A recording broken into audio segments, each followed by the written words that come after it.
there's something about you which is stronger than the mind. The mind can be your friend and the mind can be your enemy. You worked so hard for it. Now you have it. Enjoy it. But you can't enjoy it if all the time you think about last week or if you think all the time about what happens in the future. Enjoying what you have is you arrive exactly where you are right now with what you have. That's it. There is no wishing for something more of the future, and there's not wishing for something that wouldn't have happened of the past. No, you're in the present. That's it. And the more you realize this about yourself, the more you integrate this just into your normal being, then it starts to shift. Just bring more presence into present. If I observe myself, the most of the time I'm present and I'm realizing when I'm not. When I'm absent, I realize it. When I'm present, it's my normal state. For other people, maybe it's the other way around. The truth is, you're always present. You just don't know about it. There's some layer on top of the presence which somehow makes you think you're not in the present, but we're always in the present. Just the realization that you are is not there because it is overlaid by thoughts. If you take the thoughts away, you will realize, oh, there it is. One approach that we have at the moment in this world is, in order for us to feel full, we need to attain something. We need to do something. You need to have your diploma. You need to have your job. You need to have money. You need to have the first car. You need to have... So this approach is about you need. It's about doing. But the realization that I was just telling you right now that you have yourself is, no, it's not about doing. It's there already. It's just covered all the time. This time is not about adding something there. It's about this here must go. And that one must, oh, there it is. Nothing needs to be done. It is something we have to undo. This is the Eastern approach. It's the balance. You don't have to throw away everything that you have learned. It's just that there are more perspectives that when you have access to both of these perspectives, just find out for yourself. Sometimes this makes more sense, sometimes this makes more sense. Well, important part is, as long as you have it, you can choose when to use it. But if you don't even have it, you can't use it. So what does it mean? Whatever there is to learn in this world, it's never wrong to learn it. You never know if you will need it one day. And then it's better to have than to need. It is one way out of many that are existing. I did talk only about this my whole life because I walk this way. It doesn't mean it's the only way. It's just because I walked it for so long, it is my understanding of how these practices interfere or are connected with building up a life that you think is worth living. That's it. What is the Shaolin practices doing for me? Help me build up a life, a quality life. That's it. But ultimately, it's the mind. You make your body strong. You have movements that on the one side also sometimes are quite aesthetic. And it's so nice and whole for me. There's everything involved. There is diet involved. There is structure involved, like when would it be good to wake up? When is it good to go to sleep? And all of these things. So it's a whole nice, let's say, culture, tradition. This is what I find so nice about it. That the search is over. You don't need to search for like, here I take this yoga practice and then from here I take the breathing exercises from here and from here I take like the dancing moves and then you have like a mix-up menu. But mix-up menu maybe gives you the feeling of you have some freedom. Yeah, but structure gives you direction. You eat at 8 o'clock, then you have training from 9 until 11. When you finish the training, you're hungry already. But you need to wait until 1 o'clock. Cannot eat in between.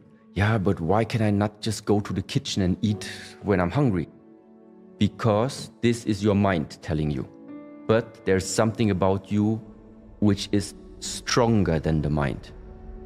The mind can be your friend and the mind can be your enemy. And if I'm telling you there are 3 times per day eating, that's it. In the first weeks, still you're thinking about eating, you're hungry, all of this. But at some point, you will have accepted it. That, okay, 8 o'clock, 1 o'clock, 6 o'clock. You're okay. And what does it mean? Now the real freedom has come. Now you're free. Because even if you're hungry and you say next food is at 6 o'clock, no problem, I can wait, it's good. And you're free. Not free is, it's 2 o'clock, I'm already hungry, 4 more hours, I need to eat something. I cannot wait until 6 o'clock anymore. This is not free. This idea of what does freedom mean to you, does it mean you can go to the kitchen anytime you want? No. That means you're slave to the mind. Free is, no matter what the mind tell you, you can wait, I can wait. This is where now you see that sometimes it's necessary to have this obvious structure and discipline. But why? Because it's a helpful way to bring out that type of freedom that we say from our tradition. This is the freedom. It's also not the freedom in terms of you walk through Cluj, many beautiful women, but at home you have your own women sitting already. Now you could say, well, it's a free world, we're all free, so my wife is at home, but actually I can still flirt around. This is a way of where you say, well, this is freedom. Yeah, but where does this type of freedom lead to? It's leading to suffering. You're causing suffering by behaving this type of free. No, if you have one wife, you stay with that one wife, that's it. And you stay free from suffering. But if somebody is tempted too much, if somebody cannot handle his temptation, he's enslaved by temptation. And at some point, this type of behavior is not just going to bring suffering to you, it also brings suffering to everyone that you are involved in. This is where I say, what type of freedom are you talking about? And the freedom that eventually is going to get onto the costs or is causing suffering to you and other ones, this is not the freedom we want. It's the type of freedom that makes us be able to live together in the community way better. This is the way of freedom, where I can let you live the life how you like to live it, and you let me live my life how I like to live it. I don't need to tell you your way is wrong, you should live like I do. No, this is not free, this is limited. This is thinking you have the answers to the questions of the universe. Well, you don't, just as like I don't have them. The only thing I'm sharing right now is my observation. I don't say it's right for anyone, I just say until now, everything we talked about, it worked for me. If something is useful from what we have talked about and somebody tries it out and then realize, cool, also works for me, I'm really happy about it. But if somebody says, well, this is not my way of living, I don't share this opinion, it's not a problem. What is it in the evening that is sucking energy most probably? It's the mind. It's the mind activity very much, which is sucking a lot of energy. You go to bed, you wake up in the morning, but still feel like very tired and not recovered. It might be the reason that your brain, your mind is still too active in the evening.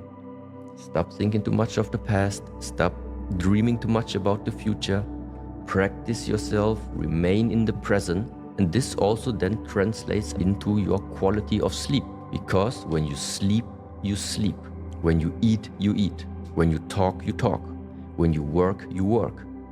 But nowadays, people work and they think about eating. People eat and they think about sleeping. People sleep and they think about working. So there's something not aligned. There is no synchronicity. You are here, but actually something else is there. This is not how it's supposed to be. Being present means you sleep, you sleep. You talk, you talk. You eat, you eat. You walk, you walk.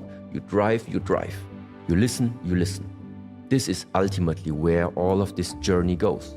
And then the amount of sleep is not so important, but the recovery rate is very, very different. I'm happy if I have 7 hours. When I have 7 hours, I'm happier, 6 hours is quite limit. So 6 is really limit. I can maintain even 5 or 6 hours, but after a few days, I feel it's not good to continue like this.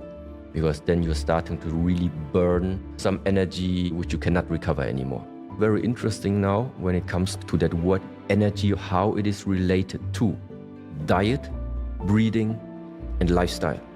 The quickest way to change something about the way how you feel during the day or energy state are these 3 things. diet, breath work, and lifestyle.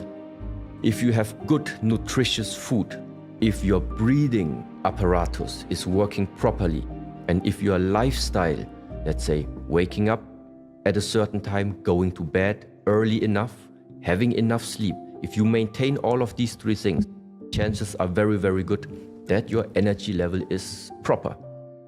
If the diet is not good, if your breath is not good, if your lifestyle is not good, still you are alive somehow, but the energy that is now being sucked out from you in order to make you still functioning, it is coming from something that we, let's say in the ancient tradition, call it comes from your essence, which means ultimately no good lifestyle, no good food, no good breath, life short. You die early. Very simple. So that's it. You have some mindset where challenge is not an obstacle for you, where difficulties in life is nothing that stops you, but a challenge in life, a conflict that comes up. Everything that makes you feel uncomfortable at the first glance, it's nothing that is depressing you. It is something where you actually realize that is the next area of my growth.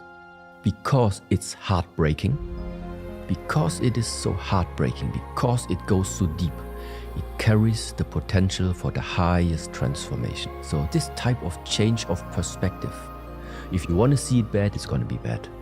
But if the circumstances right now are like this, and with the mindset which is in your hands, you can still transform it somehow, the highest transformation can happen. And this is, I think, the value. This is why I like so much in the Buddhist teachings. Number one sentence is, with our thoughts we create the world. The circumstances are not going to change. What happened to you is not going to change. But dependent on how you are tuning your thoughts, something about it is going to change. This is why the power of the mind is so important. Because it is ultimately outside there, the wars, everything is not going to change. Because it's not dependent on what you want. You can only determine what is going to be the consequence of what comes to you. How will you transform it? Will you let it stuck inside of you and it slowly eats you up from the inside? Or do you make something different about it? And this is based on the thoughts, on the mental redirectioning of yourself. Yeah. How do we keep going when we lose hope? Either you have very strong personalities next to you that realize you're about to lose hope, and that's why they keep pushing you, which means that's why it's good to sometimes have a brotherhood or a sisterhood or somebody you are very close to, people they can sense, they know when your motivation is down and you cannot get up by yourself, that's why you have them. Then they come and help you. It's good to have sometimes a bond like this. The second thing is, if somebody is losing hope already, maybe the vision that gives the hope is not strong enough. Hope dies at last. I really think so in a way too. But if the hope dies too early, before that, that was not hope. That was maybe an idea that you have. Maybe was like a motivating thought that you had, but it was not hope. Hope is really, really deeply, deeply embedded, where internally you don't care about what 8 billion other people say. You have it, and you're gonna do it. What creates a positive mindset? In my way of seeing the things, it's about understanding that this world that we're living in, simply expressed, there's always an exchange between the left side and the right side, the bad side and the good side, the negative and the positive, the pessimistic and the optimistic. That's why for me, those two, they always belong together. And it is normal for me that sometimes circumstances are bad, but I also know, at the moment, but it's an exchange. Sooner or later, it will be also becoming good again. Now I'm a little bit depressive, but it's gonna change. Same way is, now everything is positive. But I know it's gonna change. Things are changing. Nothing ultimately stays as it is. That's why I'm not sure if it is a positive mindset that I would propagate. My mindset would be that you are neither stuck in a negative one, but you're also not stuck in a positive one. So your perspective, your mindset would be one that at all times always sees actually the exchange of this one and this one. And sometimes, out of circumstances, out of whatever reasons, sometimes it's more based upon here. But then you also know just a question of time, I move here. So to understand the interplay of these two and accept it actually that also the negative part is part of my life. As long as I also take care that it doesn't stay for a too long time in my life, I can have my bad days. Because to push yourself in having positive thoughts, be optimistic, I don't know, can also sometimes be like you see people do it, but you can feel they're not. They behave like everything would be great, great life, yeah, but I can see inside it's not. You have to be as you are, based with all two forces. It's just that stay calm, nothing stays as it is. See the interplay always of both forces. And then get calm about it and regulate it. And then somewhere along the line, maybe it becomes balanced then. It's about fullness. It's about how full do you feel? If somebody wakes up every morning without any goal, without any purpose, but feels just fulfilled, no need for purpose. But I think in the modern society, we find it probably a phenomena. You have everything, more or less. Wake up, but there is this discontentment. Don't know what to do with your time. Don't know the sense of, I don't know. And then I think it would make sense to add just as a motivator. It makes sense to give your life a purpose. Also meaning you're not searching for it. In the first stage, don't need to search for it, meaning what is my purpose? You have to ask the question, but you don't necessarily search for it. First is you give your life a purpose. So you can say you put yourself a mission statement. First thing is just you need to keep going. You need to do something in order to make use of the lifetime that has been given to you. But along this way, things are going to change. There will come the period you do, and then you realize all the doing actually brought nothing. So maybe you will return back to, it's about the non-doing. And then you do nothing again. But then at the same time you realize, yeah, but with all the non-doing, I don't know, I could do actually much more. Then you start doing again. And along this way, you're going to figure out the middle way for you to live. It's both of them. It's not about being active all the time, and it's also not about being passive all the time. It's about being present in all of these times. What is a healthy relationship? I'm not only talking about human relationships. I'm not talking about love relationships only. There can be many types of relationships. First that just comes to my mind is, in order that there is a type of relation, that means there must be already at least more than two components involved. These components then have a connection. This is number one. If there is no connection, it's difficult to determine any type of relation between them. So first we need a connection. That connection can mean that feeling-wise maybe, based on the emotional, on the feelings, on your emotional states, maybe there is something that is in resonance, which means there is something that two beings have in common. That's why it's resonating. So if this type of connection is already there, then I think it's a good starting point. On the other side, what can also happen is that in the mind, you are having a desire for something, but the feeling is not one of connection that you have there. In the mind, it says, yes, I want, but feeling-wise, it's not there. This is for me not a good starting point.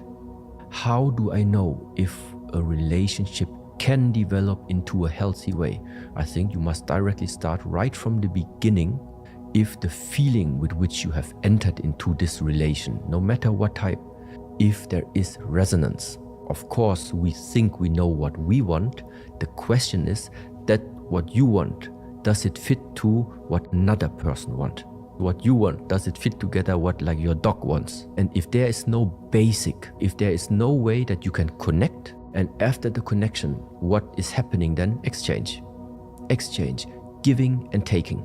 Meaning also, if within one type of connection, if one type of relationship, the flow is always one directional, it's not going to work. So after connecting, after resonance, then the question is, how do you see the flow of exchange within this bond?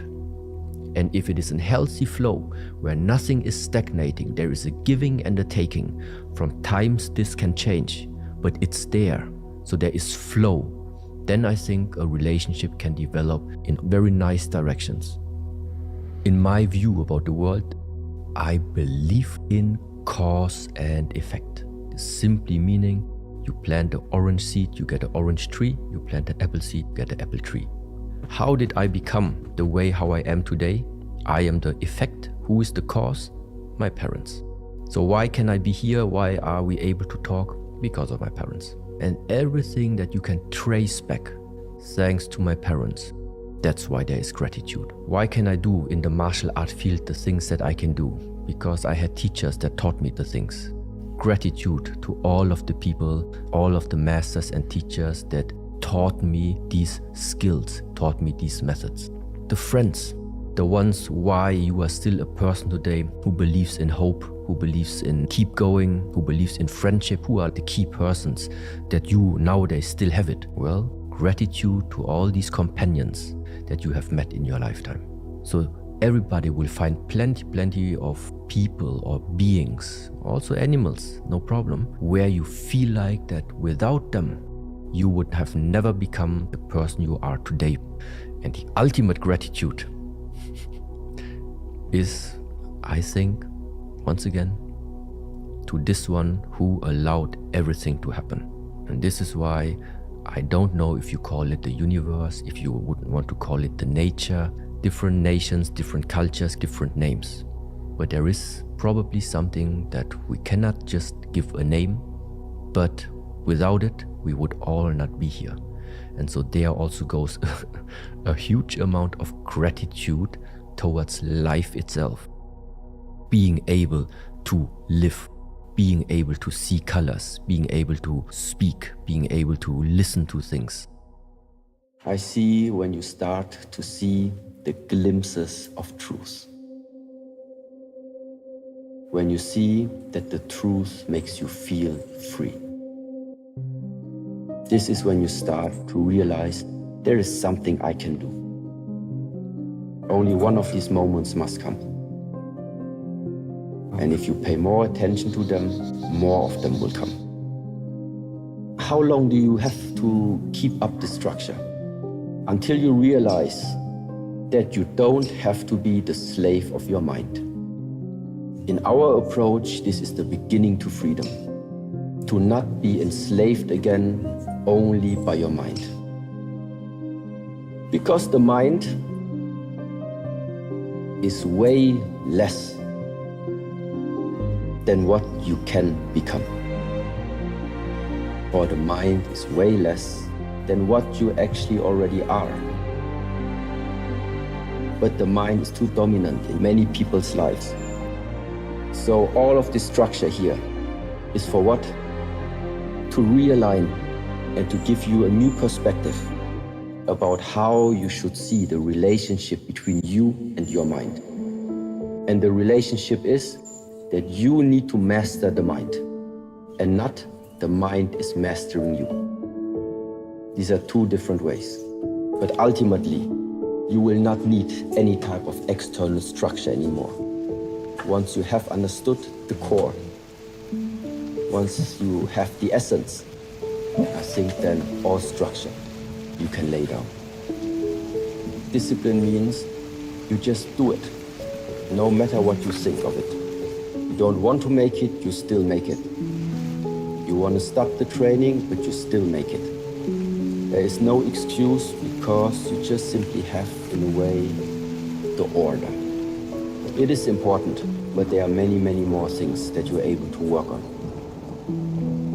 You can learn to become more patient. You can learn to live a life with less judgment. You can start observing more instead of judging. Start to live a more honest life, less lying, less lying to other people, less lying to yourself. It's not just discipline. There are questions, so what is the most important? Everything is important. Everybody in this world will have the chance and will have access to practice in self-mastery. There are many of these things which in the beginning make it maybe easy for you to get a feeling of security, get a feeling of safety, and because you are safe, you are able to open more up. But I think a good life is when you live this life to the fullest, regardless of where you are, regardless of in which life circumstances you find yourself in. There are so many things we cannot influence. Everybody needs to find something, to find stability in whatever life you're living there. And even if it's in the war zone, they still need to find something stable there. Maybe they will never be able to leave their country, but even for them, there is the chance to find something stable about them and to make something good from this lifetime. And may it even be that in this complete war zone, they still have their close bond between their families, between their brothers, something like this, something where they feel this gave me strength, this gave me power. Even something like this can lead to a good life. To the question, where do I start? Find something in your own life at the moment or in the last week that made you feel not okay. And then start investigating it. What was not okay? Which area is it? What was not okay there? And then you figure out what are the 2 points supposed to be that you want to balance there. And how do you know that something is not in balance or that something is not in harmony? You simply know because you don't feel well. Or there's something telling you this is not correct, or it should not be like this, or you don't feel well. This is when you feel there's some disharmony. And sometimes, or oftentimes, is the balance between the expectations that you have towards persons, towards situations, towards things, and then the reality that you're meeting. If those 2 things are not somehow harmonized, if you don't find a way to make those 2 areas merge into one, you will constantly be in the struggle of this is how it should be and this is how it is. This is I want and this is I don't want. The first step is just to discover or look inside yourself and see what is there out of balance and what needs to be balanced. In order to find it inside of you and in order to be able to really go with your mind and ask yourself and investigate yourself, your attention must be with yourself. So that's why the first step again is try to not get distracted too much by outside stimuli. Go to a retreat. Make a retreat. Just retreat. Once the attention is there, and once you know it's there, now this attention is able to penetrate deeper. And you can start observing things about yourself. And how do you do this? How do you get the attention to a retreat? How do you retreat? You can practice martial arts, you can practice Kung Fu, and you can practice Qigong in such a way that you will realize that all these practices are the perfect methods to exactly spend time with yourself. You realize for yourself when you are having the hard training and you were pushed to your limits, in the moment where you are reaching the limits, you don't have time to listen to the birds singing. You don't have time to think about any problems. You don't dream about any movie and you don't dream about any holiday. The only thing you care about is what and how can you make something with yourself. Concentrate more, tense more up, stay more focused. It is something you are figuring out for yourself, how to maintain this concentration. But the reason why you made it is because you made some Kung Fu, because you made some training. So you use the training method, you use the Kung Fu, you use the Qigong in order to get back to yourself. And this is why the Kung Fu and the Qigong are two very, very helpful methods in order to get access again to yourself. Invest your lifetime